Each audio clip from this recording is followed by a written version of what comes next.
gosh. It's under here. I'll dig it out.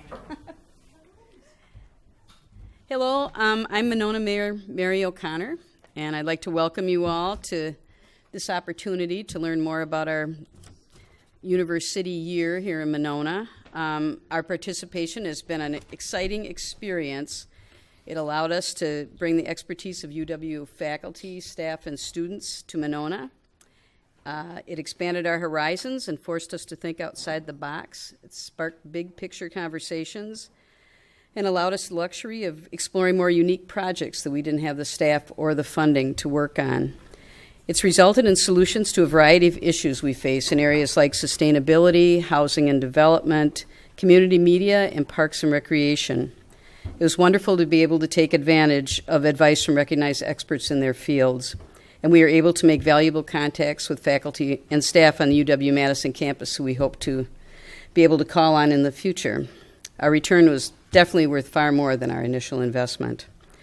UniverCity was a win-win for both Monona and UW-Madison. Undergrad and graduate students received valuable real-world experience and hopefully learned something new along the way. With guidance from professors and other campus resources, they were able to take priority city projects and run with them, producing presentations and plans in a short amount of time. The completed projects will save Monona tax dollars in the future because we will be able to go to consultants with a refined project idea, avoiding the time and expense of going through the initial development process. So I'd like to thank the Monona City staff members who've spent much of the past 2 years deeply involved in UniverCity, and you'll be hearing from all of them shortly. Parks Director Jake Anderson, Sustainability Coordinator Brad Brune, Community Media Director Will Nimau, and City Planner Sonia Reichertz. And finally, I'd like to thank UniverCity staff Jason Vargo and Kelly Conforti-Rupp. They helped us navigate the university departments and handled many of the behind-the-scenes arrangements and communication with the faculty. So the UniverCity year is truly the embodiment of what is meant by the Wisconsin idea, and Monona is grateful for having had the opportunity to participate in it. Next, I'd like to introduce Jason Vargo, who is the director of UniverCity, and he's going to moderate the discussion this evening. So Jason, if you'd like to go wherever you plan to be. Thank you. I don't plan to be here for too much longer. As some of you know, I'm actually on my way out of the state, but I'm so glad that we were able to schedule this meeting before I left, because this is really, tonight is about sort of letting people know what came out of the partnership that lasted for a year, but also talking about, I'll talk a little bit about the timeline of that partnership and what led up to it, and hopefully where it can go. Because even though some of you have seen me before and you're probably thinking, aren't we rid of these UW folks yet? Maybe you're thinking that. We hope that there will be ways, and we'll continue to think about ways that we can keep working together moving forward beyond the 1 year UniverCity year partnership.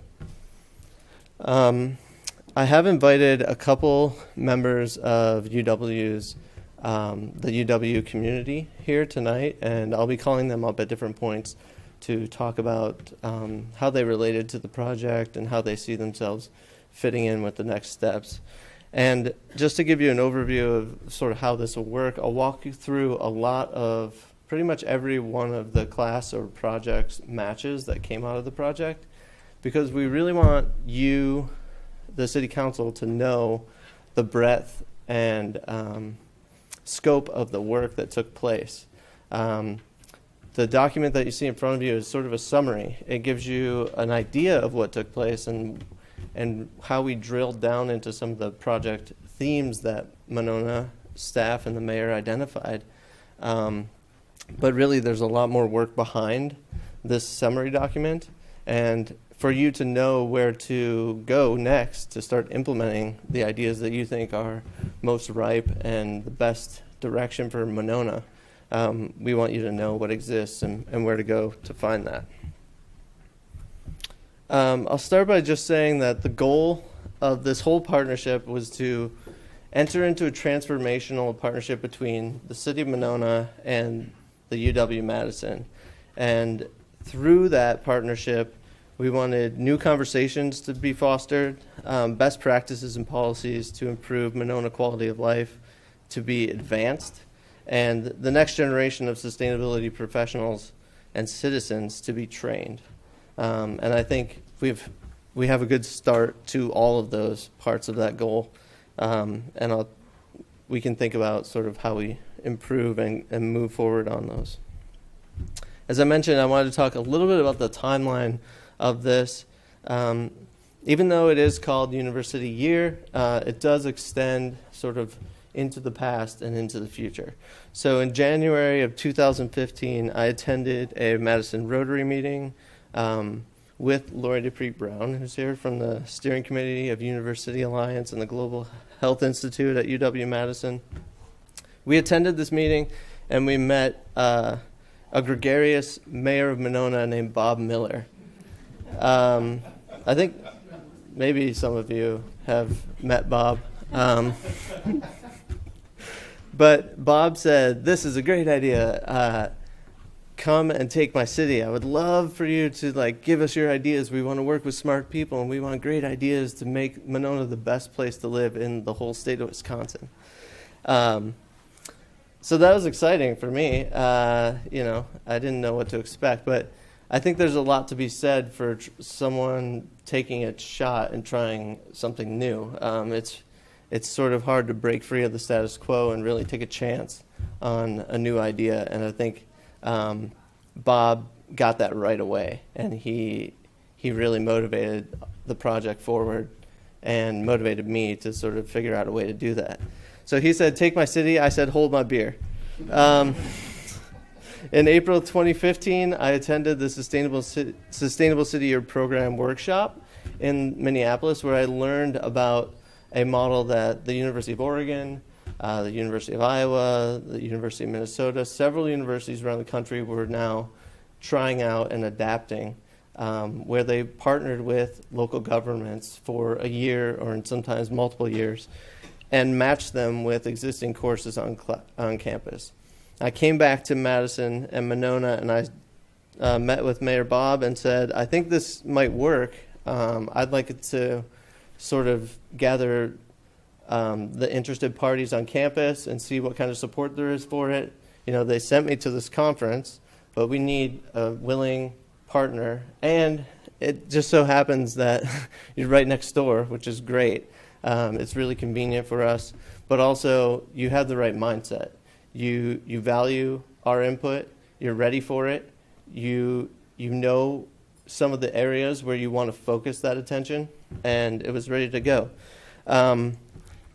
You may remember that Paul Robbins, the director of the Nelson Institute, and I came to a city council meeting in October of 2015, presented to city council.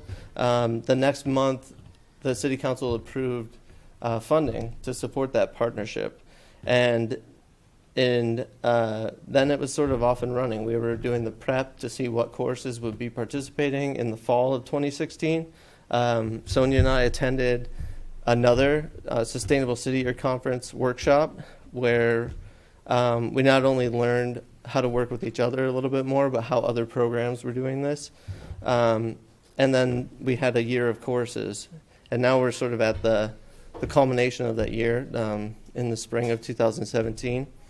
And thinking about what's next, continued partnership through relationships established in this one-year intensive. So I hope and I think that the staff members here feel comfortable contacting university faculty. We still have university faculty that want to work with the city of Monona, and some of them are here tonight. Dr. Sam Dennis is here from Landscape Architecture to talk a little bit about that. And so I don't think this is the end. This isn't goodbye. This is what do you want next?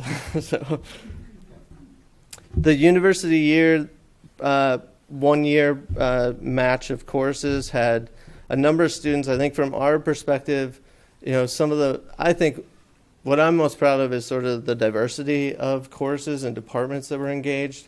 You can see here 13 departments, 7 schools and colleges. That's about half of the schools and colleges on UW-Madison's campus. I really think that the value for cities comes in sort of getting access to a much broader part of the university than they would otherwise. And so I'm glad that I think that we were able to offer that, and I'm pretty happy about that. Obviously, 4 incredible staff on the Monona side, and then just me, and it was really just Kelly Roop. I was there sometimes, and on the UW side, really trying to wrangle all these faculty. One of the first things that we did, I think most of you are familiar, was that we sat down with the mayor and talked about sort of where we would focus attention, what issues existed, and where could we be putting in effort or answering questions. These 4 themes across the top emerged. 1 staff member was assigned to each of those: Parks and Recreation, Active Transportation, Connected Monona, or Community Media for Monona, and then the Housing and Economic Development. And I think you know that Jake, Brad, Will, and Sonia were assigned to those respectively. And then you can see the number of courses that were able to be matched to each of those themes. And I know that the City Council was intent on giving a little bit more attention to parks in the partnership, and I'm glad that we were able to match more classes to parks. I don't know if it's more students, but really more classes, I think, than any other theme in the project. I think that speaks a lot to Jake as well, because we know that every time you add a class to one of these columns, it becomes another person or another group of students, or maybe 2 groups of students that the staff are trying to guide and just tell them sort of what they need and really communicate that to the students. So it becomes a little bit more work every time you add more classes. So as I said, the goal tonight is to sort of introduce you to the scope of all the work that was performed as part of the partnership, and to let you know that you can find the more detailed reports if you have an area where you're more interested to go deeper. All of the projects are available on our website through an interface that looks like this. You can see the same 4 project areas across the top, and then a list of courses and the links to final reports there. And so I want to walk through these 4 project topic areas, I guess I call them themes, and talk about the classes and just briefly say sort of some of the work that the classes produced. And then at the end of each theme, I want to call up the staff member who was really leading that on the Monona side to ask them about where they think the most actionable ideas are, the lowest hanging fruit, how this is going to inform their work over the next 1 to 3 years. Or I think I asked you 1 to 5. So for Parks and Recreation, generally the broad goal was, how do we ensure Monona Parks will be enjoyed by all for generations to come? And so students researched and recommended improvements to the master plans of Houska and Winnequa Parks, 2 of the biggest parks in the city. They focused on increasing the usability of parks, including improvements to lighting, pedestrian paths, sport fields, restaurant facilities. UW-Madison courses also investigated sustainable environmental management improvements like irrigation, drainage, landscaping, shoreline restoration, and turf management. One of the first classes, before I go further, I guess I should say that a lot of these reports not only exist online, they're on that table. And so if you like to look at them in person tonight, you can probably find the one that you're looking for.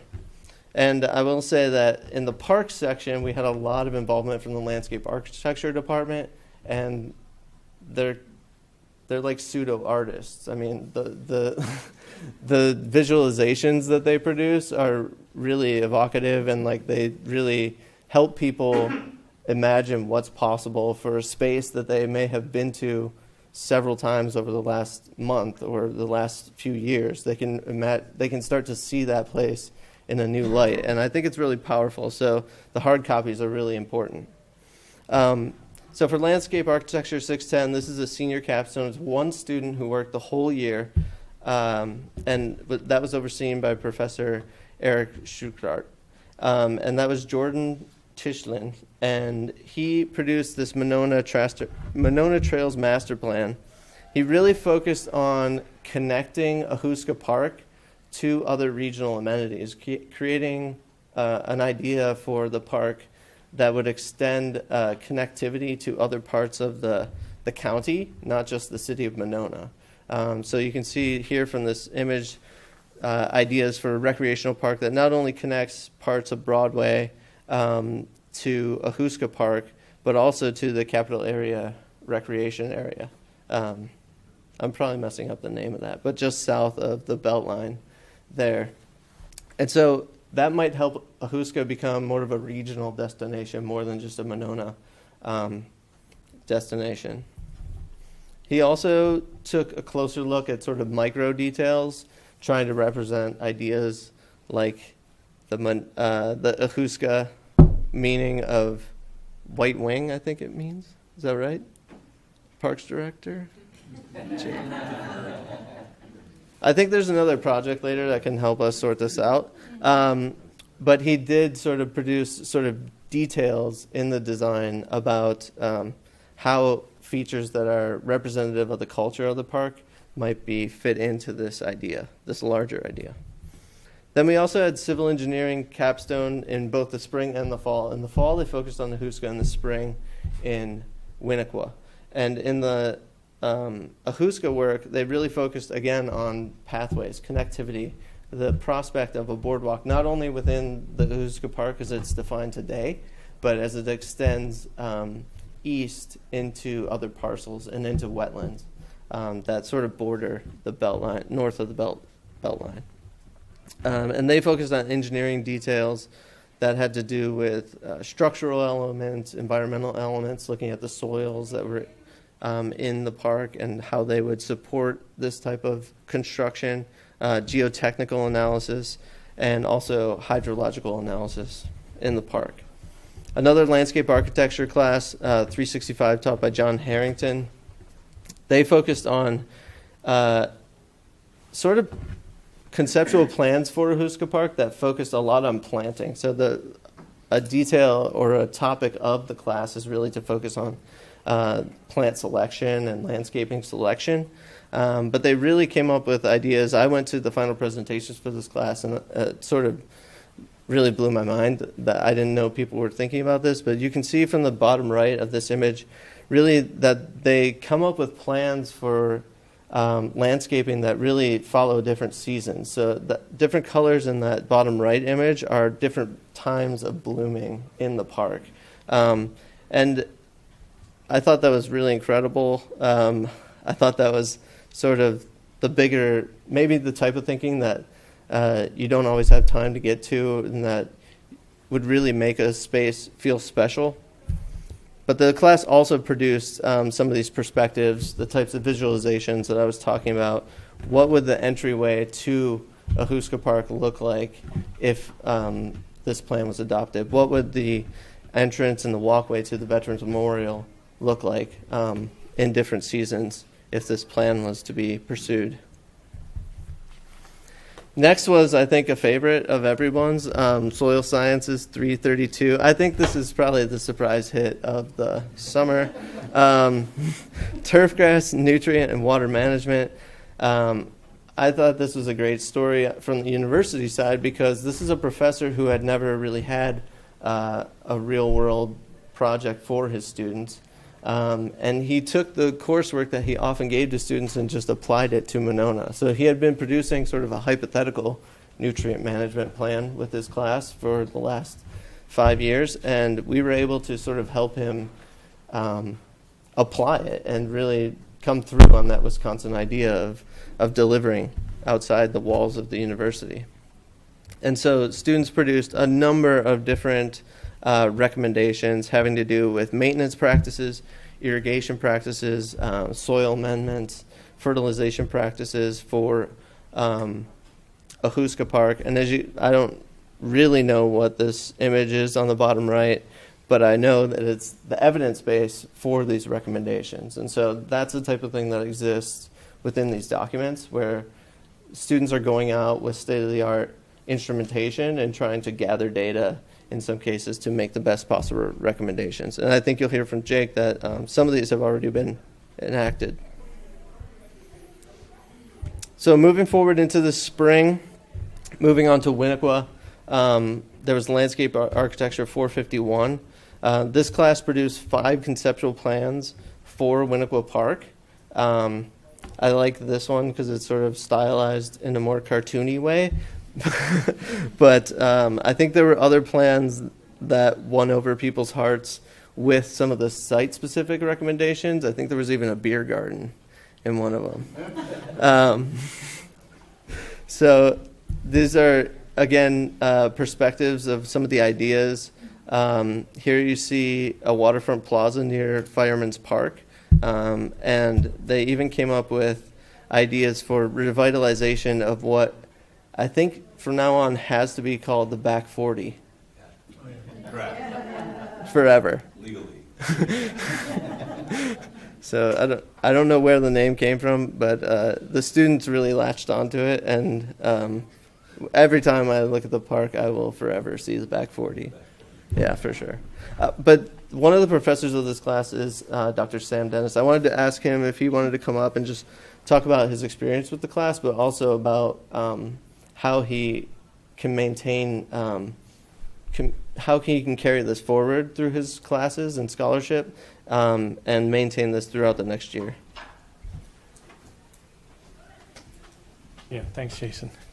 I'm Sam, but it was Travis Floor, my colleague, who taught most of the course. I was distracted by being the final chair of the Department of Landscape Architecture, because now we're the brand new Department of Planning and Landscape Architecture.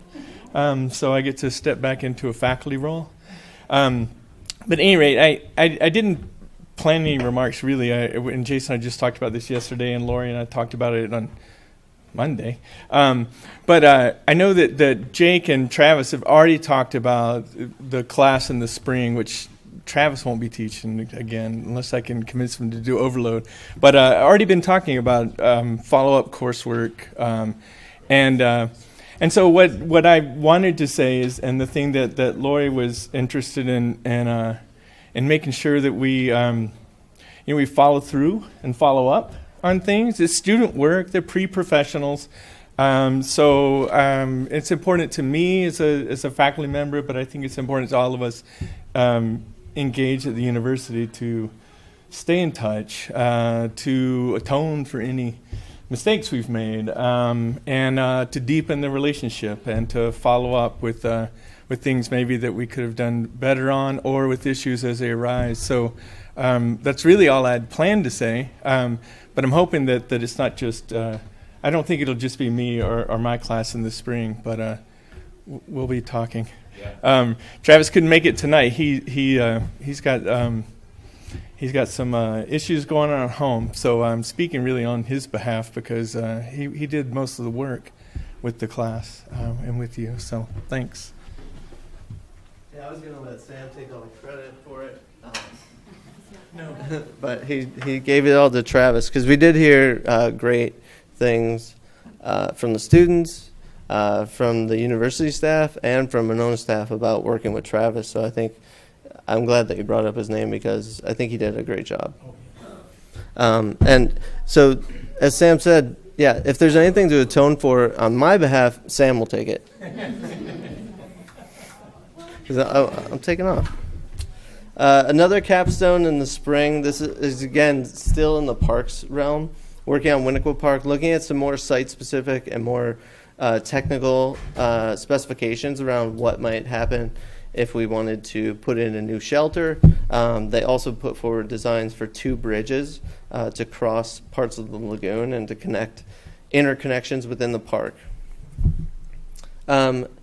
This was an Environmental Studies 600. This was an interesting class, capstone class within the Nelson Institute, conducted in partnership with Ho-Chunk Nation leadership through Bill Quackenbush, led by Professor Jesse Conway. And the class produced a number of different ideas and tools to increase cultural awareness of Ho-Chunk heritage in the Monona parks. I think this is something that a lot of Monona residents and staff were interested in thinking about, but again, not the type of thing that's really in anyone's job description. And it's important to have strong connections like the Nelson Institute offers to cultural heritage and First Nations like Ho-Chunk when you do this type of work. And so I thought this was pulled off rather well for an issue that can be difficult to pull off well. The tools and ideas that the students produced included a brochure for parks, sample signage that could go in a Houska Park, activities for children, including a Ho-Chunk scavenger hunt in the parks, and new content for the Parks and Rec website. And additionally, someone developed a K-5 curriculum on Ho-Chunk culture. So those are the types of things you could investigate more through the reports. And then the last class I'll talk about with parks is Population Health 740, which is health impact assessment. And this class aims to do a health impact assessment in a rapid time frame. And this class took a little bit of a different approach because they were looking at suggestions and work that other classes had done. So you'll see their name come up again in the housing portion of the discussion and again in the active transportation discussion. In many cases, they were looking at recommendations or things that had come up in work, say in the fall with the Houska Park or in the transportation planning classes, to provide some evidence or justification in terms of the health benefit, or to say, what precautions need to be taken to ensure a health benefit if that plan was to go forward. And so they outlined some of the many ways that parks impact health and really focused a lot on emphasizing accessibility. So when you see a lot of the parks plans encouraging walking paths and or engineering classes sort of designing these boardwalks, they would say that's good. There's a lot of health benefit there. We can cite this literature as evidence to support those decisions. And we can also say that we should be mindful of accessibility for the elderly and disabled when we're building those types of infrastructures in parks. So now I'll turn it over to Jake. I don't know, I think this is your slide, and I hope I got it right, but sure. So go ahead. Close enough. Do you want to just sit there? Yeah. Oh, okay. I'll just stay up here and then we'll Yeah. Well, first off, thanks, Jason and Sam, for being here from UniverCity. It really was a lot of fun from my end and a lot of opportunity to work with faculty and staff. And I think one of the best things is working with students is you get fresh eyes and perspective, and an opportunity to pass on some of your own knowledge of both good and bad, I guess, and helping them just to say, take a chance. And so some of our conceptual designs at Winnequa Park are what we might consider way out there, but it's also an opportunity for those students to showcase some of their talents and skills and gives us something to think about other than what I always talk about, and you guys probably get sick of hearing. But so from my perspective, it was a really great experience to work with a variety of different students and classes. And so one of the, I guess, top three findings, or the biggest thing, was the turf management practices at Houska Park. We had such a great experience, and Doug Soldat was just an amazing professor that we, as me being on our WPRA, our Wisconsin Park and Rec Association park section, we had him speak at one of our spring conferences. So right there, that connection that we had with Monona, we were able to bring onto a statewide scale and talk exactly about what we were doing here. Was kind of this turf management 101. Where do we go for city governments when we have $0, $5,000 or $10,000 in our budget? So Houska Park is a challenge to manage from a turf management perspective, given the location on the Beltline. We have noise, lots of history to the park, being a landfill and a bottling plant, so it's terrible soils. There was a lot of fill trucked in from everywhere. But through funding and through management, we've got a couple of good existing facilities there. And so some of the management recommendations from that class we're implementing now to help improve soil drainage and playability as well. So that's the Turfgrass, and those students were great. They were like park guys, golf course guys, so we got along great. They were like my kind of guys. I wish they could all came work for me this summer, but they love seeing the mowers, and they were into the nitty gritty.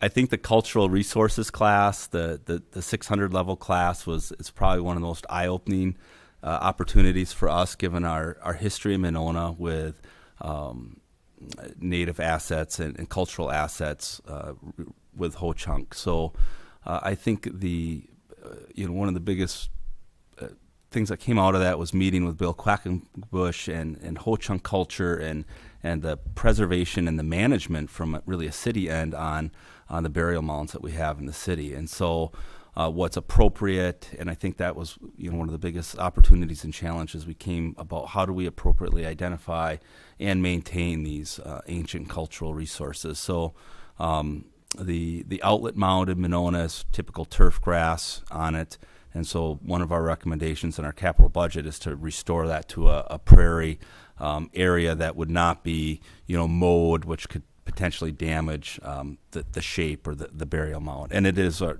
one of the most challenging sites that we have in our system to maintain. And so that is one. I think the wayfinding signage at Houska Park in our master plan that'll include both English wayfinding and Ho-Chunk, so introducing Ho-Chunk language, having public education that has started on our website for some of the resources that they provided for us. So I think that was a really interesting opportunity that we haven't really touched upon all that much. And there are over 40 catalog sites in the city of Monona with cultural assets. So we are rich not only in our park system, but also in our residential area as well. The other part of, I guess, the thing was that Houska Park, we really got a lot of great detail and options, really, as we develop a master plan. So we're currently in design of improvements at Houska Park, taking bits and pieces of multiple student projects that were introduced. And I think as we will refine that even further, the idea of bringing a boardwalk through the wetlands and connecting up both a local level and potentially a regional level are really enticing. And so to at least consider that and put it into our long-range plans is something that I wouldn't have come up with necessarily on my own, or thought, that's way too far out there to think about. But as we see the publicity and the almost complete Lower Yahara River bike trail, that's a way to connect to that, I think, in Monona would be awesome. We have a real dead zone for bike traffic in that part of the city. And so the plans, both landscape architecture and engineering, were great for not only myself, but also our committees to be able to review and incorporate into our master planning process.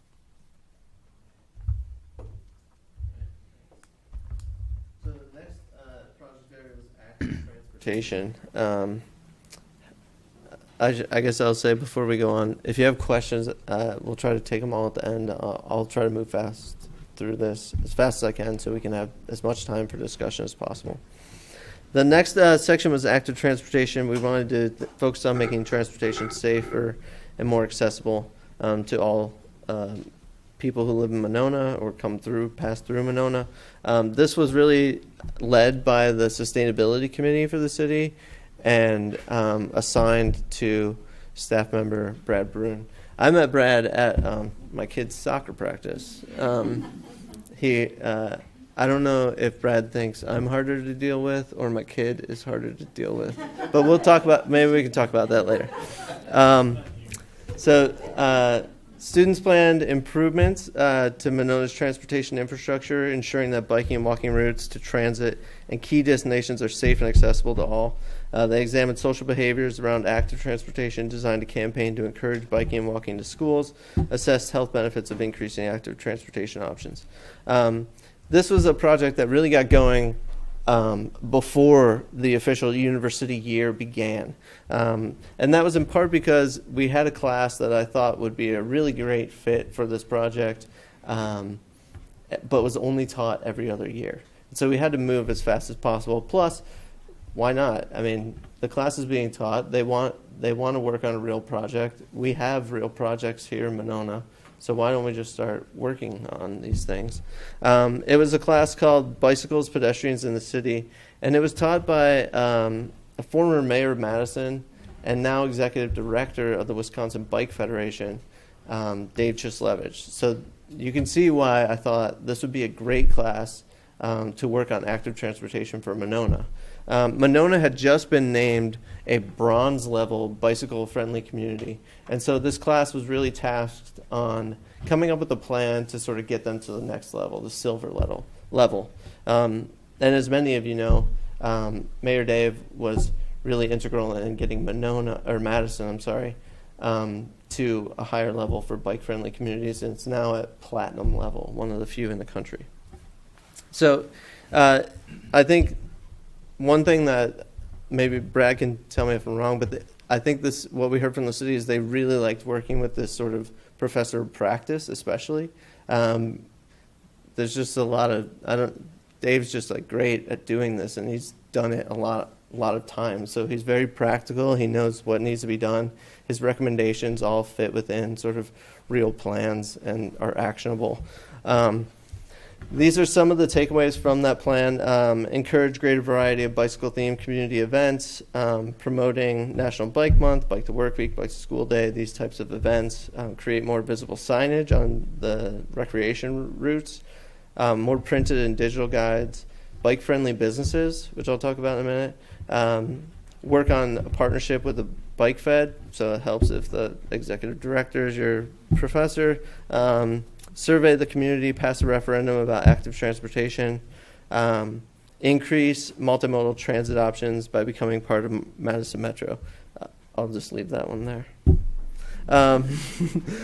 So not only did they get access to Mayor Dave and his expertise in the Bike Fed, but he did a great job of bringing in outside speakers like the author of this book from UW-Eau Claire, Jim Longhurst, who wrote the book Bike Battles, other car sharing experts from the West Coast came into the class through teleconferencing. So students were really exposed to, I think, great ideas that they were able to put forward in the plan. And another thing came up in the summer before the UniverCity year started through the Wisconsin Open Education Community Fellowship. This is a Mortgage Center for Public Service Fellowship that sponsors students who are working on projects related to the university's massive open online courses. And so one of the courses that was massive open and online was Professor Jonathan Patz's Climate Change and Public Health, which talked a lot about the co-benefits of active transportation. And so a student who was interested in that and who had taken the massive open online course was awarded one of these fellowships and spent the summer working with Brad on some of the more public outreach parts of encouraging bike friendliness in Monona and bike activity. So you can see some of the printed materials that she came up with. She designed a survey. She was out at the farmers market and different events talking to people about biking in Monona. And so immediately acting on some of the recommendations that were coming out of that Going for Silver plan that Mayor Dave's class came up with. Before we go any further, I wanted to invite Lori up because Lori just talked to Maria Castillo, who was the student who did this work. And she's offered to talk a little bit about student experience. But if you feel free to talk about sort of broader ideas as they relate to this as well, if you wish. Well, I'm just really proud to be here and to meet all of you because one thing, we are talking about all the ways that hopefully the university is serving you, but we hear about the people they work with and they just drop your names, like important people that they've learned from, and they get this idea of what they want to be when they grow up, which really is great. And Maria Castillo is a stellar student. I mean, there was just probably some alignment of the stars for her to be brought into this, because she's won a number of different academic awards, and now is going on to participate. She just got a big scholarship to be one of the delegates to an international meeting on sustainability, and she wrote about her work in Monona on her application. So, it feeds a beautiful system that just, keeps growing. So I just want to say the students are really grateful. They take their projects very seriously. I think if you call them and their follow-up, they would come and help out. And so that, and again, the faculty members that are drawn to this, you don't really hear like, I'm too busy. You hear, I just wish we could have gotten into the schoolyards one more time, and things like that. So I think the best people in our campus are drawn to this work, and I look forward to more. So. What does that say about me? I'm going away. All right.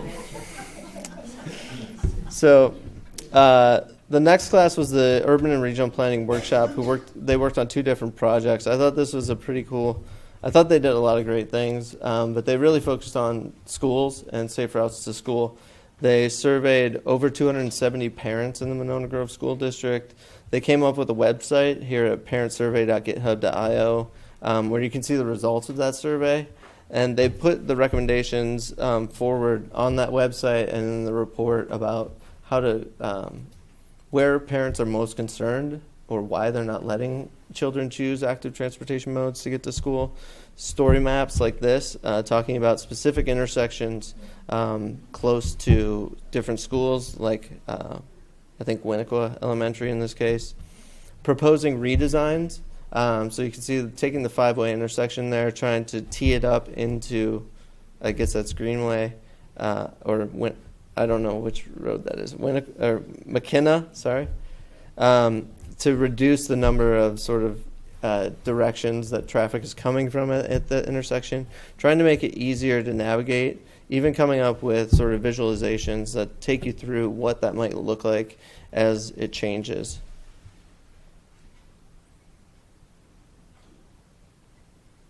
I tried to highlight this, some of this project at the National Epic End Conference as well. Another class that participated was Geography 578, a GIS applications class. Lori mentioned students going on or like thinking about their future careers, and it was great to have 2 alumni from UW who they said, I took this class and I think that might be a good class to do this or to help me with this question I have right now in my job. So this is one that Brad really brought to us. It's a GIS applications class. They looked at different, they really tried to focus on evaluating the unsafe areas in existing bike ped and transit infrastructure. Even though it's interesting that the recommendations from this class really include talking about managing volume and speed on the roads to improve safety. It's ironic, or maybe it's not, that when you look at the roads that actually have sidewalks in Monona, they are some of the roads where you have the most injuries. So, discuss. Okay, that's all. That's as close as I want to touch that one.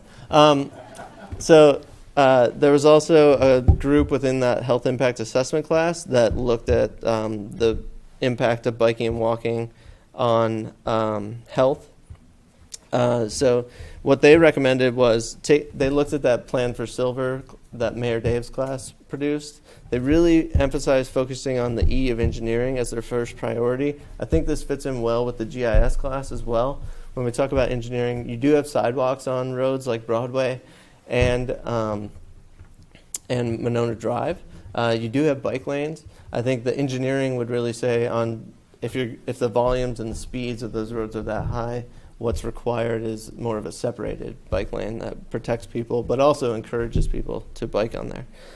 So it's going to be important to rely on some of the work that Maria has done, because she's also reached out to the Eastside Business Alliance to talk with businesses about becoming bike-friendly businesses. If you want to put in protected bike lanes, you're probably going to have to talk to businesses along Monona Drive about curb cuts. So it all kind of fits together. The next class was Geography 370, an introduction to cartography. One student who had a connection to Monona was really interested in creating a walking map of historic Monona. I think this is very interesting because we can't just expect people to walk just because there are sidewalks or just because they have to get to school. There are other reasons to walk, and this is an interesting way to sort of give people a reason to get out and to explore different parts of Monona, to visit parks, to visit different homes. And it's interesting to think about historic Monona.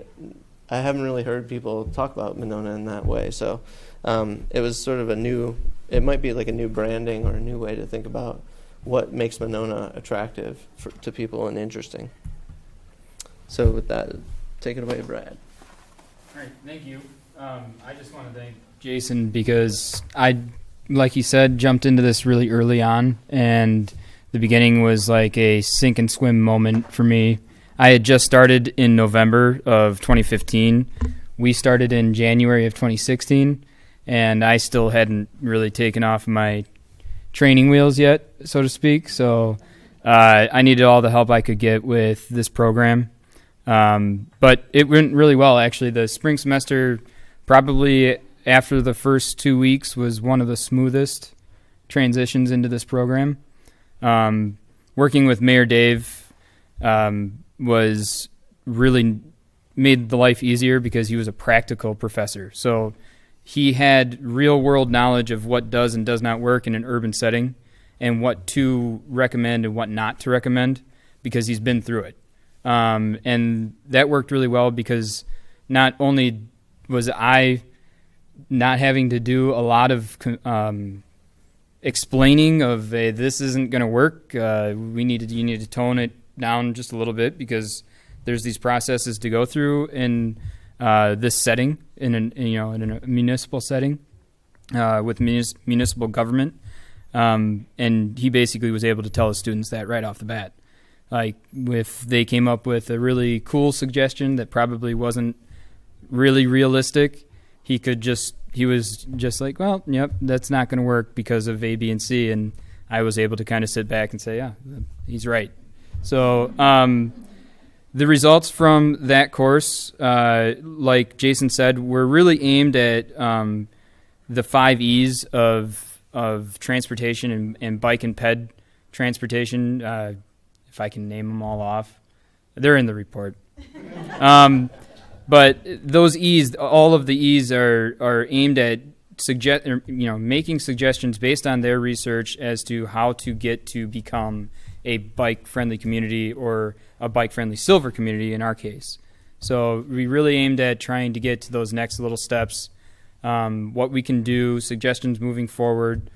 And then coming out of that, one of the suggestions was to perform more community outreach.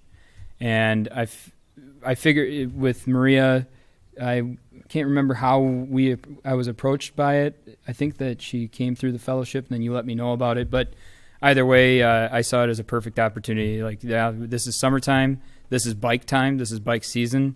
There's no better time to do community outreach about biking. Obviously, probably don't want to do it in the fall. Really don't want to do it in the spring and winter. So it seemed logical to get out in the community, get out in community events, try and promote people to bike and be active. We set up different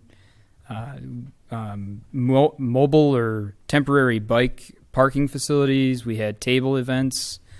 We passed out something like over 1,000 flyers, and there was no bill for it, so that's great. T-shirts. We did T-shirts. We probably sold over 150 T-shirts at this point, and I've had nothing but requests for more. And it's just, I'm not a T-shirt designer, and I just haven't had time to get them printed, but I think that demand is probably being fueled more and more, so that's probably a good thing. After that, we moved into the fall semester with the Safe Routes to School and the Urban Planning course. That course was really enlightening. I didn't know a lot of the planning and design aspects that there is in urban planning. For instance, in their report, they suggested using NACTO, which is the National Association of City Transportation Officials, their guidelines to move forward with bike and pedestrian improvements to our city infrastructure. Prior to that, I just knew MUTCD, which is what is Public Works 101. That's how you do things. That's how they've done things for forever. Whereas NACTO is much more like a complete streets policy.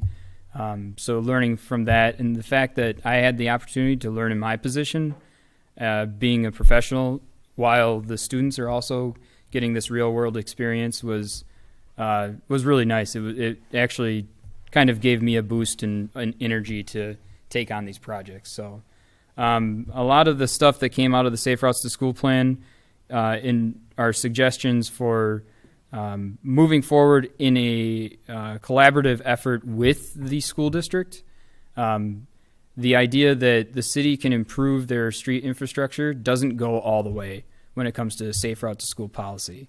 And without working, fully with the school district, it doesn't always work. We've done stuff in the past in the city of Monona.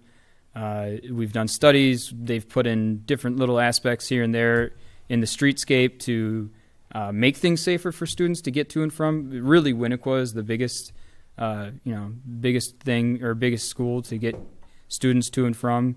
They're not high schoolers. They're all elementary aged. They're probably the most sensitive population to get to and from their home to school. So to focus there, that was really where we wanted to focus. I knew that a relatively large amount of the majority of students that go to the high school, which is really the only other school besides the Immaculate Heart, which is a little bit smaller for elementary, but the high school, a lot of the kids drive from Cottage Grove. So to investigate or to really put a lot of time into researching a Safe Route to School policy for the high school probably wasn't where we wanted to put all our eggs. So we really focused in on Winnequa, and they have a ton of suggestions in the Safe Route to School report, and I encourage everybody to look at it, because if you live in Monona or you have kids here or you've had kids here, you probably have every idea of what is in that book, and you've probably experienced it time and time again. So including the 5-way intersection, adding sidewalks where it makes sense to add sidewalks on a route to school so kids don't have to walk in the street. And it goes to show that with the survey results that the parents filled out. There's many suggestions time and time again where individuals completely randomly, they were interviewed, or not completely randomly, but voluntarily interviewed or filled out the survey, and they all said extremely similar things about very particular locations in the city. So to work from those suggestions and to go about prioritizing improvements to the city streetscape was much easier now than it would have been before, because you continually hear these arguments in a public works setting that, like the NIMBY argument, don't put the sidewalk in my front yard because, I don't need it, I don't want it. But then again, it's not always about that person's 60 feet of frontage. It's really about, okay, who's all on this street and using it. So the GIS courses in the spring were like going back to school. It was really fun for me. The students were great. The groups did really great work. The amount of data and research and the way that they were able to compile all of this information, crash data, speeds, traffic volumes, bike counts, etc. It really lays a base for looking at it in a much bigger kind of a picture, where we can actually form a database now, which I have all the information for, or I have all the data.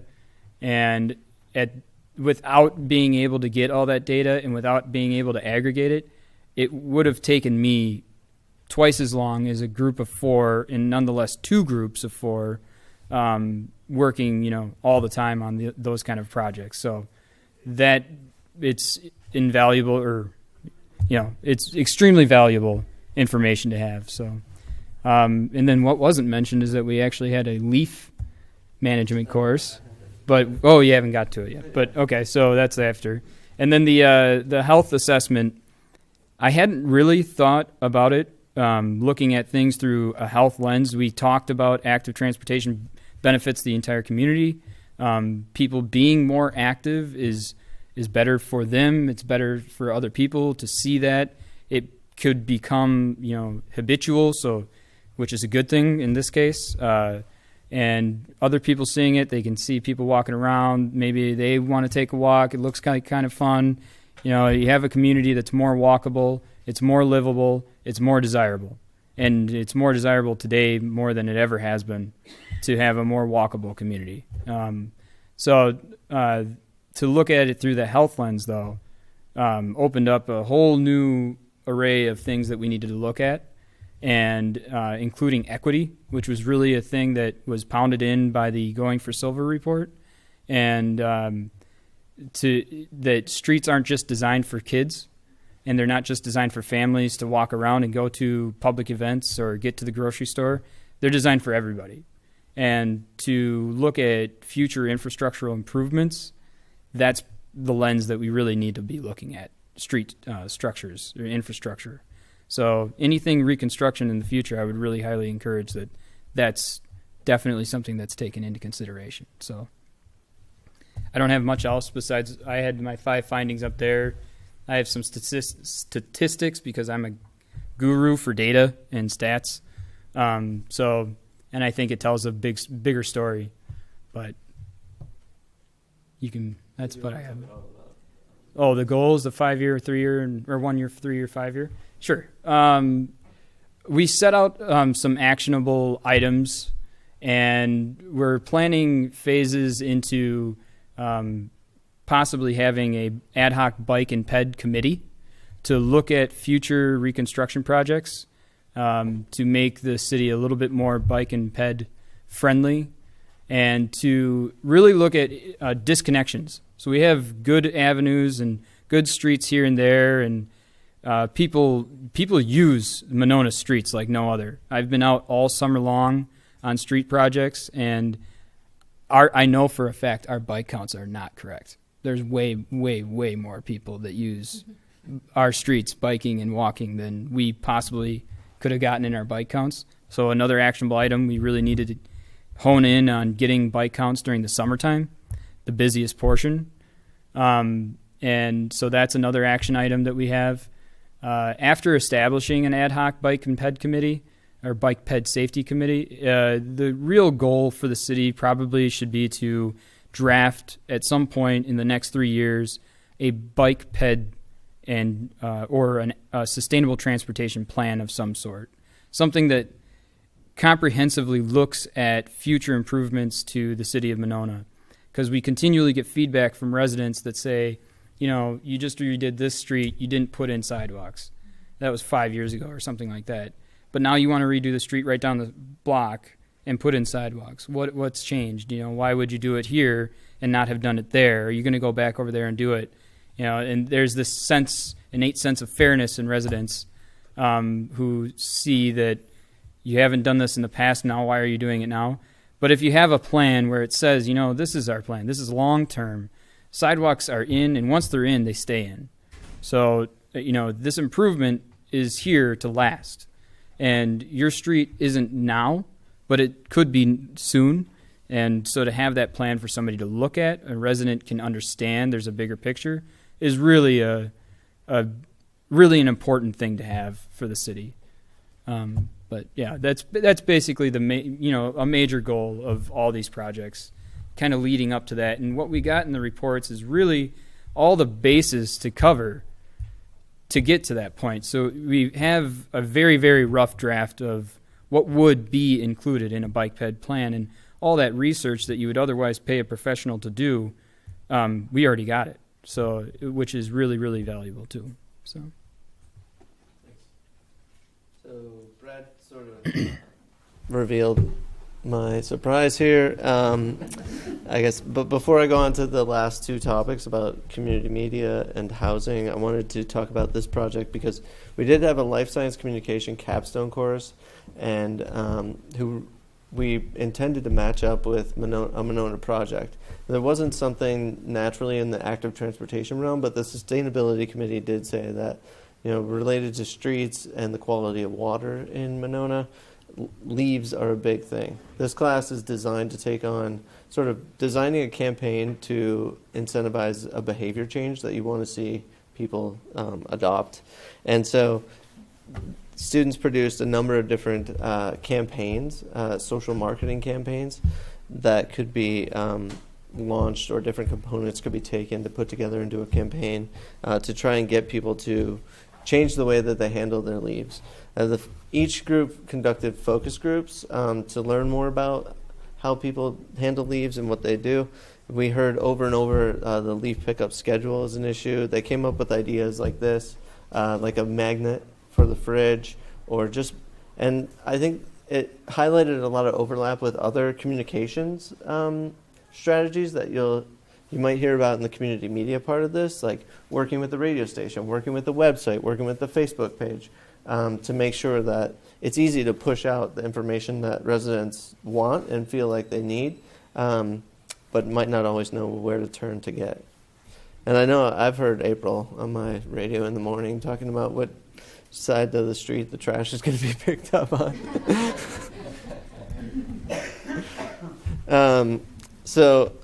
With that, I'll go into this Connected Monona Media project, and I promise I'll go faster. The parks and the transportation are really things that I think I know a lot more about, and so these last two I'm a little less familiar with, so maybe I'll try to move faster and rely a little bit more on Will and Sonia.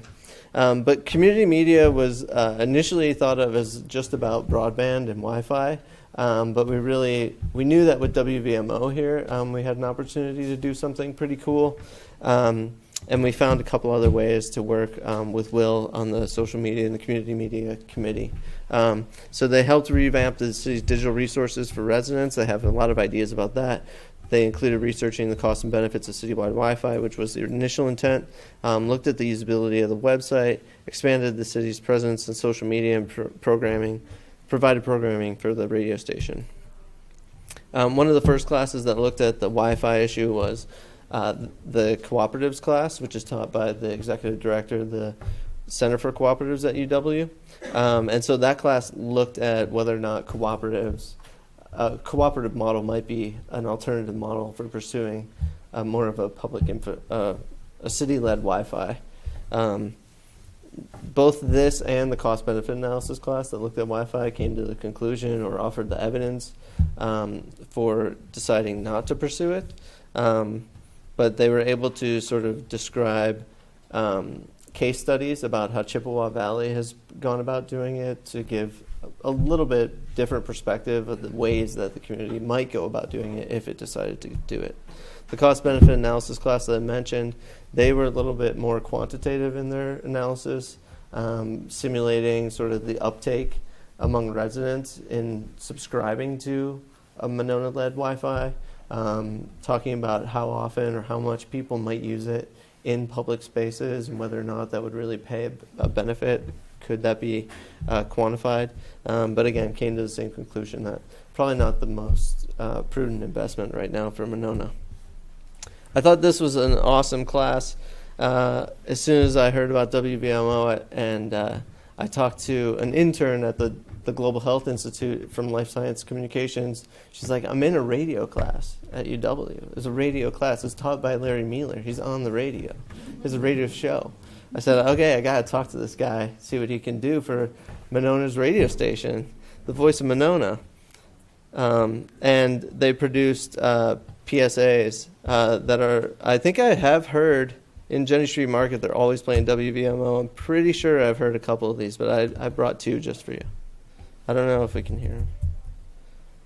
I do have it plugged in, but I will. It gives you services and materials for your work. And then Justin will have to power up the speakers if it happens. I heard it. Work, school, and for fun. All right. Let's start over. The Monona Library gives you more than books. It gives you services and materials for your work, school, and for fun. And what really stands out is our volunteers. They add enthusiasms and energy and help make our library a great place to visit. We're always looking for friendly faces to join our volunteer team. By contributing your time and your talents, you can help thousands of Monona citizens and neighbors. Go to mymonona.com and click on the Career Opportunities tab to find current volunteer positions and learn more. At WVMO, we care. Why not hold your next party or picnic in a Monona park? Monona parks offer you a picturesque backdrop, whether you're hosting the best barbecue of the season or celebrating a child's birthday. To reserve a park building, please call the Parks and Rec office at 608-222-4167 or schedule your event online at mymonona.com. Look for the Parks and Recreation page. The website will tell you the cost and locations of all 6 park buildings. We'll see you out there. Side note, I have held birthday parties in Winnequa Park, and then I called Jake this summer for my older son's birthday. I said, when's the pool available? And he told me right where to go. If only I had listened to this public service announcement. But all of the recorded announcements are available on the website. And you heard the students referring people right to the website.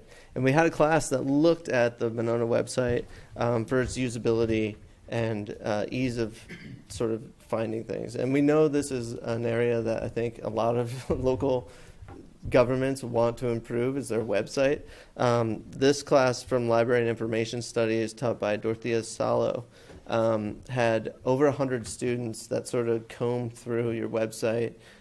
Tables like this produce exact locations within the website of where errors might be presenting themselves and how they might be corrected. So if you're going to the service provider who does a lot of local government websites and you're saying we would like changes, you can sort of put this right in their face and say we know these are issues and we want these fixed.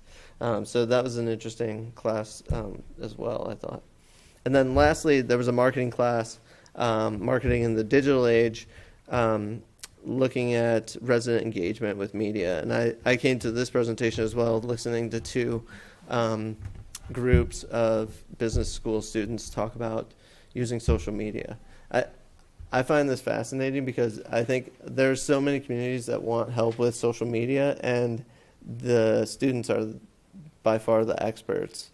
And so it's really exciting to see them come in and sort of have such a grasp on how the technology fits together and how it can be used in smart ways, and to share that with you.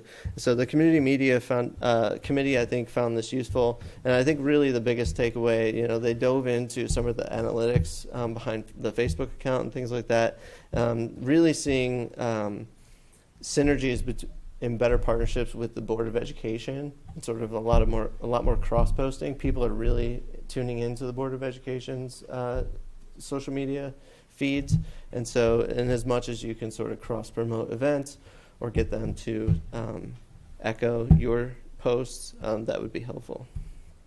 So Will, I'll ask you about the findings. Yeah, I would say that the marketing class was interesting just because you just started talking about that. And they said that the research they did and the research they found was that, if anybody knows Twitter, they said Twitter is dying, which that was before our current president was elected. But then I did read a couple weeks ago, I don't know if it was New York Times or where I was reading, that Twitter had 0 new signups last month, which was interesting because it literally corresponded to their report. So maybe it is. But I'll start back. So I think the first one, the website refresh. Okay. Man, these got to get some new TVs in here. That was probably by far the most information that we received in a study, at least under Connected Monona. For those of you who don't know, the way we navigate our website and update it and maintain the site is mainly through our own resources that we have here. So Jake goes, mows the lawn, comes in and updates the website, so we don't have in-house infrastructure for our social media and for our digital platform, I guess, if you will. So we're all updating those as we can. And that's exactly what they found, honestly, as far as the problems and the issues and the things that we need to work on with our website is little things that only webmaster and web designers are going to be able to be privy to, as far as links not linking up and adding information to your pictures you post so that the metadata reaches the Google platform so that your search engine optimization is improved. And search engine optimization is, if I type in WVMO, hopefully the link to WVMO's website will be the first thing you see in Google and not the 20th thing, because WVMO stands for something else in Bangladesh or something. We want to be right at the top. That's the whole search engine optimization. So they looked at search engine optimization and what we can improve our website and the things we can do. They looked at usability, and that had a lot to do with, like I said, links not working, and they found some clutter with the website, things that every municipality in the history of America deals with their website, because we have a ridiculous amount of information we need to get to the public, and how do you do that in an organized fashion? And that's what they found, to be some issues, is how do we reorganize some things and position some things so it's easier to navigate. As far as accessibility, so they looked at search engine optimization, usability, and accessibility. And those had to do with links not working, how we're processing the information that we put in. So if we put a picture in, you need to tag that picture so someone who's visually impaired, if they're using a screen reader, they'll know what they're looking at. So there's little things here and there that equate to a lot of things, because there's a lot of things on the website.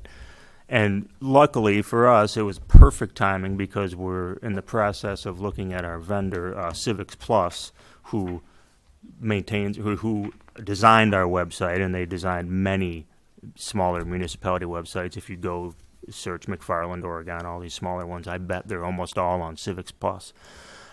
So when we go to them to redesign this year, we'll have, as Jason has mentioned, this report to say, this is what we need to fix, this is what we need to fix. When we redesign, can we lay it out different this way? Can we do it based on all this research they gave us, which is 386 pages of research. Now, some of that, of course, overlaps because different students do the same study, but there was really quite a bit of information from a website standpoint and what we can do to improve our website. And in some ways, what do we look at, and how do we improve perhaps the flow of information to the website internally, as as a departments working together, or one person working with the website? How do we define those processes, perhaps, so that we have a common thread throughout the website that we all abide by, if you will, a certain protocol maybe. So that was a very enlightening class as far as how to go about fixing the website. And not necessarily, I shouldn't say fixing, but reorganizing it and giving a little more structure. And the public service announcements, that was a no-brainer. I went to the class, and I work with high school students all day long. And then you go to a college class, and it's so refreshing because they listen, because they're paying attention, because they know what you're talking about, and they're excited about what you're talking about. And so working with that class was great. because I forgot what it's like sometimes to communicate with people who want to be professionals and who are professionals when you're in a high school all day long. And then the product we got back, we had 31 public service announcements, 9 of which were public safety, and that's very important as a municipality to of course constantly remind people of public safety when we talk about safe transportation to school. We talk about the police department and the fire department and some of those types of announcements of grilling safety for the summer, and smoke detectors and bicycle safety. There's a number of those. So that's big for us from WVMO also, because it's part of our FCC license that we broadcast with public service, or excuse me, with public safety as our big goal for what we do. So we had a number of library announcements, generic Monona volunteer information announcements. There's about 3 just for the UniverCity project. A few senior center. You heard of Park and Rec. There was a TerraCycle one, and then a few other general ones. And I guess what was nice about that from my perspective is I went in for one class for about an hour, and I had a list of things. Here's some of the topics that would be great if you guys wanted to make PSAs, and here's where you can find them on the website. We pulled up the website and just showed them on the screen. Here's where you go, and I gave them a list of all the things and where you can find them on the website as far as a link, just in the Word doc. And they did it. Some of the hardest part is writing a script, and so leaving it to them to just write it and do it was a huge time saver for us, and something that would 31 announcements would take us. I don't even know if we've done 31 announcements ourselves yet. We rely on other people to populate content, so that worked out great. I have contacted Larry. I'm hoping when he starts school in the fall here, and as we go forward, that we'll continue that relationship, and he'll be able to have a class for me every year that does, another 30 announcements to refresh the old 30 announcements from last year. The broadband was actually the Wi-Fi type of research we did with the cooperative class and the cost-benefit analysis class. That was actually the main reason that I got involved through at that time Mayor Bob Miller. Because he really wanted to look at, as Jason said, technology. How does the city move forward and do so in a way that's great for parks and public safety and safe transportation and economic development, but also technology is a huge role in our lives no matter what we do or how we do it. It's just the way it's going to be. And he wanted Monona to be very technology driven, or can we be up here, and does it make sense to be up here from a technology standpoint? The study they did showed that no, it doesn't make sense from a public Wi-Fi standpoint, meaning does the city provide Wi-Fi to the public for a fee similar to Charter and AT&T and your other platforms?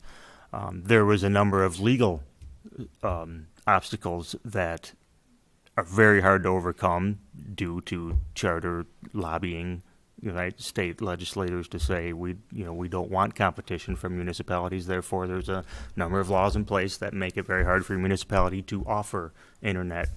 In fact, Sun Prairie, if anyone read the news lately, because they were grandfathered in because they have Sun Prairie Utility, and which is they provide electricity through Sun Prairie, the city. Same with Reedsburg. So they had a framework set up, but just recently, Sun Prairie just sold all of their internet infrastructure that they put throughout the city to TDS. So that proves right there how difficult it is for a municipality to handle a whole new utility, just like electricity. I mean, that's what internet is. Everybody pretty much has it. You don't walk into a home and go, you don't have any lights? That's similar to the internet now. If you don't have the internet, people look at you like you're crazy. So that's what it's looked at as utility, and that's why it's so hard for municipalities to get involved.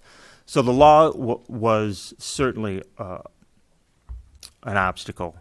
What we also found, or what they found, I should say, was when they started adding up the cost of connecting fiber to get these Wi-Fi transmitters throughout the city, that got expensive.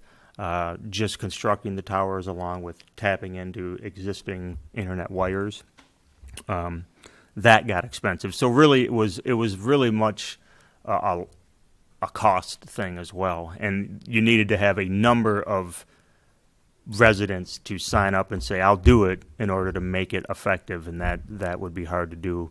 What research shows is that the rural communities are the ones that benefit from this. The small towns where Charter's not laying cable in the ground all the way out to these towns of 500 people and these unincorporated little villages and townships. Those are the ones who benefit from this type of infrastructure. We already have plenty of options, therefore it was hard to compete with what we have. However, the couple, along with knowing, okay, well, we looked into it, we got the research, now we know we shouldn't do it, we'll look into it again in 5 years and see where we're at. But the two good things that did come out of that was one of the professors who was very engaged in Wi-Fi technology, has Wi-Fi technology on the Madison Metro buses right now. So when you go on the Madison Metro, some of the buses have free Wi-Fi. He has done some things with the public safety in Milwaukee as far as ambulances, having Wi-Fi on the ambulances so that they can communicate to the hospital on their way to the hospital and fill out a lot of the forms on the way to the hospital, so that speeds up the processing time. So that type of technology, we have still, I should say, communication with that professor, even though we didn't really pursue that with the UniverCity project. He has now applied for a grant and has put us on that grant. And it's a 4-year process, so he's going to work with the City of Madison and a couple other organizations first, and then we're kind of year 4 of his grant proposal, which is kind of good, I figure, because then he's got 3 years under his belt to kind of figure out all the kinks, and then we come up year 4. By then, we may have something that we would like to work with him on. One of the things he mentioned right away was, how are you surveying, what is your surveillance in the parks, and is that working well for you, and does that connection work, and is there a better way you would like to, have surveillance in the parks that would be more feasible and or more efficient for you? So maybe that'll be something in the years to come that would work out. So we made some connections there. The cooperative class, that found that there is some models that could work. If a lot of businesses in Monona wanted to get together, make a cooperative, and provide an internet service that way by investing some money, and then, there's 7 or 8 companies in Monona that wanted to start up an internet company, or at least a Wi-Fi structure, and share it with the rest of the businesses down Monona Drive, they could do that, and there wouldn't be any legal hurdles in their way. Those are some of the things that the research showed. So all in all, I think my projects might have been the fun kind of just research. Here's what we found. Not a whole lot of nuts and bolts like Brad's maybe, but I think the city has a lot of information to chew on, and the website will be a consistent work that will be needed as we update. And I think we have a lot to talk to regarding the Civics Plus, the vendor, of if some of these recommendations can happen, and how does that happen when we update the website.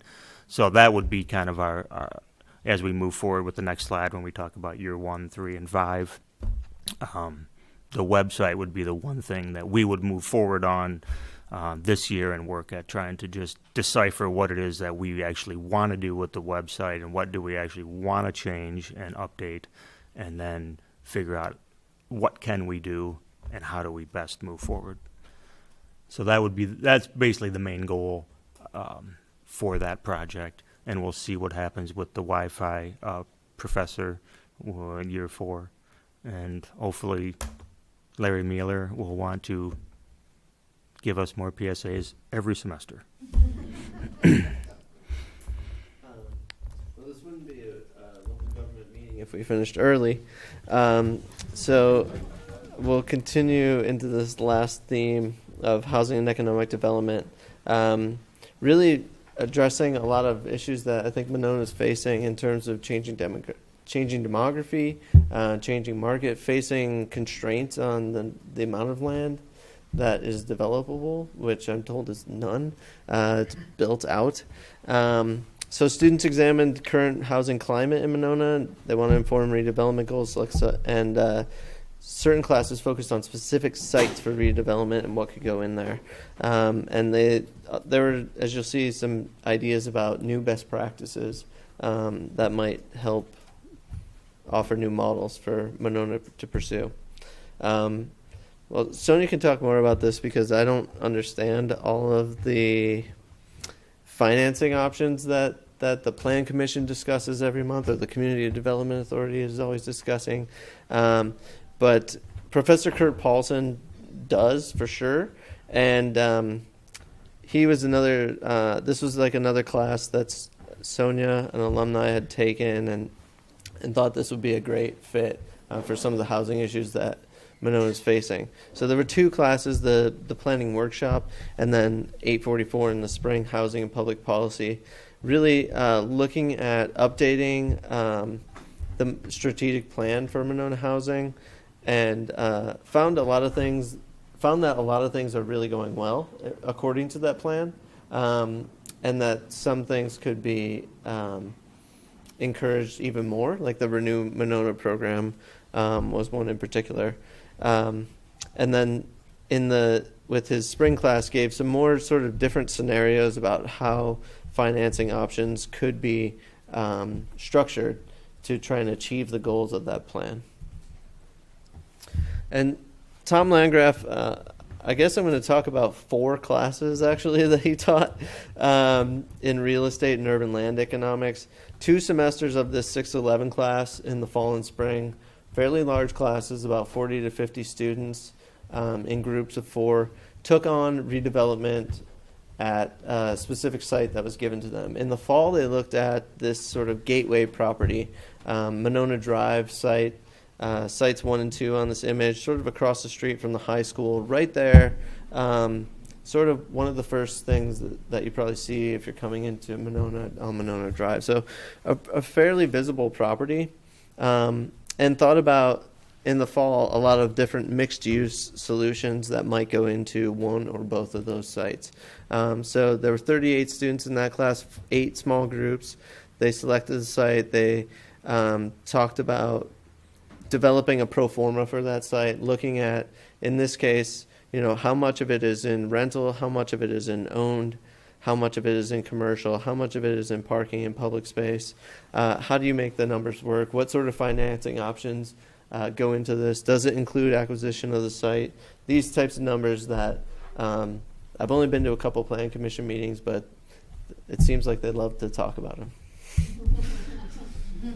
them. The real estate and urban land economics, another Tom Landgraf class. This one focused on residential health. It's a 1-credit class. We were able to introduce him to a faculty member that I don't think he knew in the School of Human Ecology, who focuses on interior design, especially for aging in place. And so this really looked at sort of what is required for new or updated Monona senior living developments.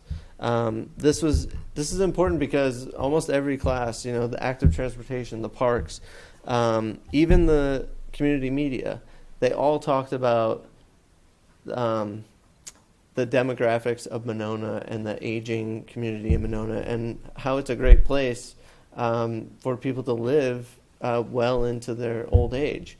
So that requires them to be able to use the website. That requires them to get out and use the parks. That requires them to be in touch with the radio station and to get information when they need it, or to be able to get around, to get to stores, to get to the parks, to get to take their grandkids to school.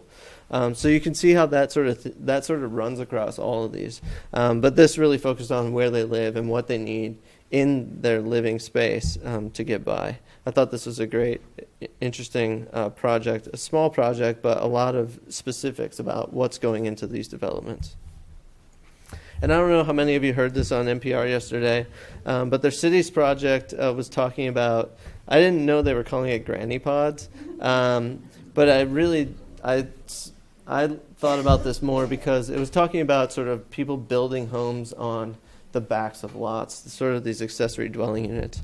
So that was another thing that Tom Landgraf tackled with his green and sustainable development class, focusing on specialty building codes for accessory dwelling units and especially energy efficiency accessory dwelling units. They focused on a couple of sites in particular and really came up with a couple of simple, straightforward recommendations, keeping code simple using Madison's example. The report focuses on case studies that include Madison and Portland, which the NPR article was focusing on, and Seattle, and I think a couple others. But cater to current residents instead of trying to get new people to move in. Allow on a trial basis. So where people are open to trying this, that's where you want to try it. That's sort of catering to the current residents as well as sort of not just blanket rollout. And the last of Tom Landgraf's class looked at a similar issue. How do you increase the number of units or the number of people living on land in Monona, increase the tax base, really investigating small lot subdivisions as an option, in particular for a site at 208 Owen Road. This was 55 students in 11 groups. Really looking at the project on Femrite Drive as sort of a model that could be replicated. And I think this and the accessory dwelling unit conversation that were brought into the real estate projects or by the real estate classes, I hope, could really help Monona sort of address the issue that it faces, that it can't really grow out or acquire new land unless you start filling in Lake Monona maybe. But I think these are innovative solutions that should really be considered, and this is a great way to sort of start the conversation and have something to really talk about. And then last class that worked on this was, again, the health impact assessment, looking at a couple sites on Anthony Place and Pirate Island. I don't know exactly where those are, but what they found was that these sites are good places, especially for affordable housing for the elderly.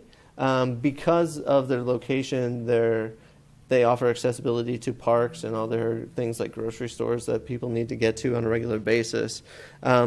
They did note that if these buildings are to be redeveloped, there may be health issues with the building quality and the materials that might be exposed during redevelopment, so to be mindful of that. So take advantage of these sites in terms of the health benefit they might offer to new residents, but be mindful of not creating new health hazards in creating those redevelopment opportunities. And so I think that's about it for me on housing, and I'll turn it over to Sonia. Jason did a great job summarizing all of them. I'm going to focus in on one of them after just a couple comments. And clearly this is so much information, and this project, or this year plus, has been super beneficial for all of us. We've really only scratched the surface in an hour and a half, so thank you to Jason for guidance over the past 2+ years, getting us through this. Kelly and her intern Stephanie did all of these, disseminating all of this information into one document, amazingly, that we can digest, and for making all of these reports look professional and something that we can use for years to come. And thank you for all of you for coming here tonight, because in order to continue to have conversations about these things, we need encouragement from the community, our council, and our city administrator to continue to have these conversations and dig into this information more, because it's really easy to just put these back on the shelf and keep plugging along with day to day. But as you can see, there's so much good stuff in these reports. Focusing in on the one that I said I was going to talk about is Renew Monona. Out of all of the projects, they're great suggestions on the small lot subdivisions, are really challenging site for redevelopment on Monona Drive. The strategic housing plan definitely needed to be updated after the recession. Our previous housing plan was written in 2007, so the report that the students presented gave a lot of great updates on what has happened and changed since the recession. It's very valuable information. But Renew Monona is something in our very short-term future that we need to reevaluate. It is a housing loan program. It was created in 2010 when we closed one of our TIF districts, TIF number 3. And after you officially close the district, the state statutes allow you to leave it open for 1 additional year, and the increment generated in that additional year can be used to fund affordable housing in the community. So we have a TID closing here soon, TID number 2 in 2018, and we'll leave that open for 1 more year until 2019. During that 1 year, it will generate an additional increment of $1.6 million. Of that amount, 75% of it needs to be used for affordable housing, so $1.2 million, and then an additional $400,000, or the remaining 25%, can be used to fund general housing improvements throughout the community. And those are not limited to the TIF district itself; they're the community at large, which is another great way that we can use TIF for the entire community. So that 75% requirement for affordable housing is something that we will definitely talk about more, and whether our current program meets the intent of that affordability requirement. Right now, the Renew Monona loan program is available to properties that are assessed at 120% of the median home value. So if our median home value is $250,000, you're eligible if your house is worth $300,000. That was created that way because it's identifying the houses that are the lowest cost in the community and that would be able to take advantage of the loan program for improvements. But there might be another way, an additional way, or a better way to target more need-based affordable housing based on the occupants of those households. So there are a lot of different ways that we can look at it. Again, $1.6 million is a lot of money to funnel into this program, so we really needed help from the students to expand this beyond what we currently have, which is a $10,000 cap on loans that would really go to a ton of loans, and there's definitely better ways that we can utilize it. Just historically for the program, we've had 68 applications, and 20 of them have been funded, totaling about $140,000 in loans given in this program. In the report, it outlines an allocation initially of $200,000, so similar to what we've done over the past 7 years, just to continue doing what we're doing, and some suggestions on how we can use that initial funding of $200,000, and then the additional 1.4 remaining can be used for first-time homebuyer assistance programs, acquisition or rehab loans for older houses in need of major repairs, rental deconversions. It can also be used for gap financing if we have any low-income housing tax credit projects that the city is in favor of on properties in the future. It can be used as a lump sum that can help in gap financing for those projects. So those are just some of the ideas, and there are lots more as far as immediate implementation. I've recommended in the next year's operating budget to allocate some funding for a consultant to help us through that in a more detailed and quick manner, or we can also, choose to continue working with Kurt Paulson, who's offered to work on this project further for us. So. Did you have any? Nope. So yeah, so that's all the detail that I left out. Thanks. I think you did a great job explaining it. It even made sense to me. So as long as we're bending over backward to say thanks to everyone, I really wanted to say thanks to these 4 people. Will was definitely had to be the most flexible. We sort of wedged him into all kinds of different projects and threw a bunch of things at him, and he sort of rolled with every punch we threw. So I thought that was great. Jake was the guy who started out most skeptical of this whole thing. He's the convert. Now he evangelizes it. Sonia's the most likely to run for mayor one day, maybe. And Brad was the neon vest guy. He would show up to class, I think, coming right from a site, just like ready to go, taking students out into the street. He had students out there doing audits. I think you gave them the vest, right? I did. Yeah, and even if you've seen the bike shirts, they're Blaze. Yeah. So Brad really brought his public works game to everything, every part of the project. And then, of course, Mayor Bob Miller, I already said how grateful I think I am to his vision for this. And then Mayor Mary O'Connor as well, for just picking it up, not really losing a beat at all, stepping right into this. She's really been involved the whole way as part of city council and different committees, so it's been great to work with her. On my side, Kelly Roop, as I said, makes the whole thing go, and so everything you're seeing here is really Kelly's doing. As far as I have anything to do with it or I take any credit for it, so it's all Kelly.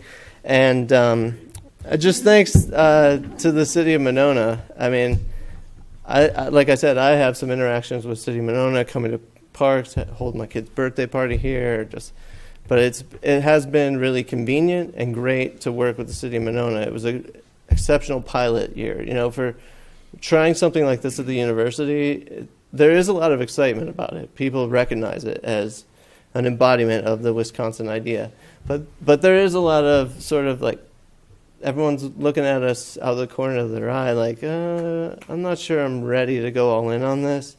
And so a pilot year has to be successful, and you got to make sure that all the parties involved are like ready and committed to making it a success. And Monona has been there every step of the way.